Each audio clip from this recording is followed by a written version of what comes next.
Good evening, ladies and gentlemen, and connoisseurs of the written word.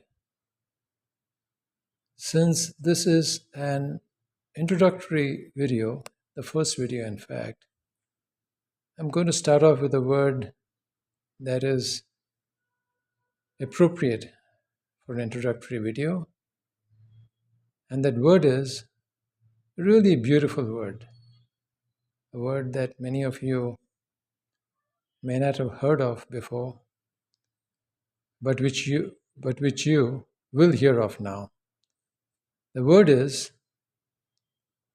exordium. exordium. Now let's write that out.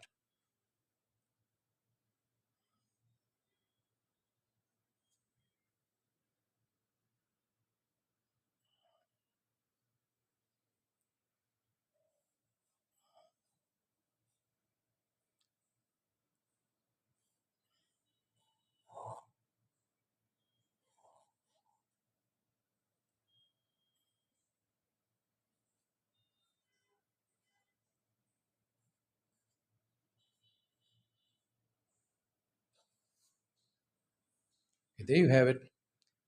Exordium, the synonym for the word introduction. So, where exactly do we use this word? For instance, suppose you are writing a book, you're an author. Um, Obviously, you'll have an introductory chapter. Okay, you could call that chapter one, or you could call that chapter introduction, or better yet, you could call that chapter exordium. A bit more exotic word there. And uh, after, you could also call it a preface, obviously. So an exordium can also be a preface. It doesn't have to be just a introductory chapter. But be that as it may, how do we use this word in a sentence? Are all of us are not going to be authors in the future writing books. So how would we uh, use this word? Let us use it in two or three different contexts so that you'll get a flavor for the word and uh, perhaps be able to use it in one of your future uh, statements of purpose or a lecture or whatever. Okay, the sentence number one would be: the book was composed of three parts: an exordium, a main a main body, and a conclusion or an epilogue. So in this particular case, you could extend it to four parts. You could say the book is composed of an exordium, a main body, a conclusion, and finally an epilogue. So totally four parts there. That's one use of the word exordium. Uh, Now the word exordium also has a plural. It's exordiums. Okay, that's very rarely used for obvious reasons. You don't say I have exordiums for my books, or you don't say I have exordiums for my lecture. As you well know, introductions are required not just for writing books, but even when giving a speech or when giving a lecture or a seminar. You have an exordium for a lecture, and you have an exordium for a seminar, and you have an exordium for a speech, and so on. Okay? So obviously, we're using this mainly in the singular sense, not in the plural sense. So, is there any other way we can use this word exordium? The word exordium has uh, an adjective as well. Okay, so you have the word exordial. Exordial. Let's try that out.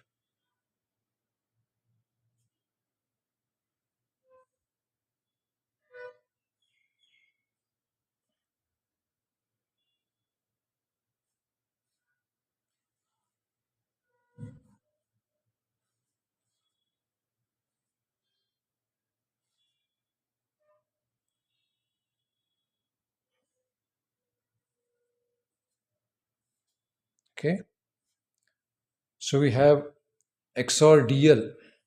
How do we use this word? Once again, the best way to learn or to learn a word, to remember it, that's more important and more difficult actually, is to see how it's actually used in a sentence. So, how is this word used in a sentence?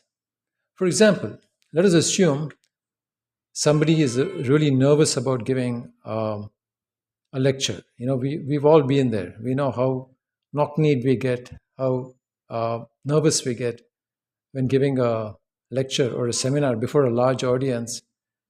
We get frightened, and obviously we prepare the speech or the lecture very carefully, and we pay even more attention to the introductory part because we know that that is the part that has the maximum impact and impression on an audience. If you don't get the introduction right, no matter how good the rest of the lecture is, it will basically be a gaffe. You will not have succeeded in impressing your audience. So the introduction is all important. So you pay very close attention to the first part of the lecture, okay? The exordial part of the lecture, okay? So there we use that word. So in this particular case, let us assume that this person really did prepare it very well, and we're going to describe that in a sentence. So we'll say, for example, John Peters was really nervous about giving the lecture. And in preparing his speech or lecture, he had paid very close attention to the introduction. And his exordial exertions paid off because by the time he had completed delivering his lecture, the entire audience had broken out in applause. Okay, so now we are describing the effort he put into that. We are, kind of labeling it by calling it an exordial exertion.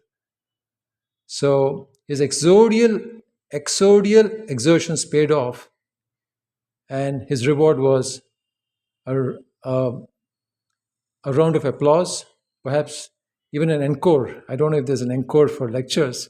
We do have encores for ballet, but I don't know if there's an encore for a lecture. But if there is one, this gentleman deserved it. Okay? So I gave you now two brand new words that you can incorporate into your vocabulary. Vocabulary matters. People pay very attention to how you're talking, how you're writing.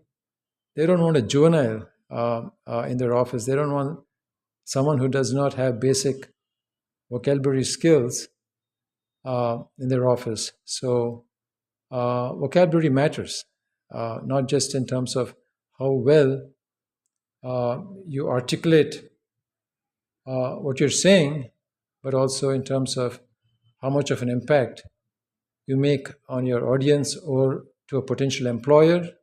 The more complicated your vocabulary, the better the impression. I know this from personal experience, so this is not hypothesis. Yeah, vocabulary really does matter.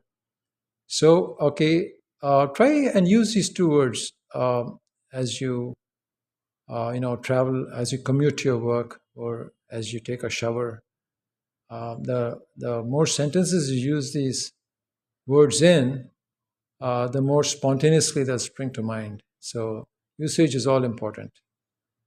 So, okay, ladies and gentlemen, connoisseurs of the written word, and once again, I didn't give you the title for this YouTube channel. It is Vast Varied Vocabulary, and I welcome you to it. There'll be many more words in the future. Beautiful words, exotic words, strange words, even ugly words. Even ugly words can have a powerful impact. So I'm going to have those as well. But anyway, signing off for now. And I'll see you in the next YouTube.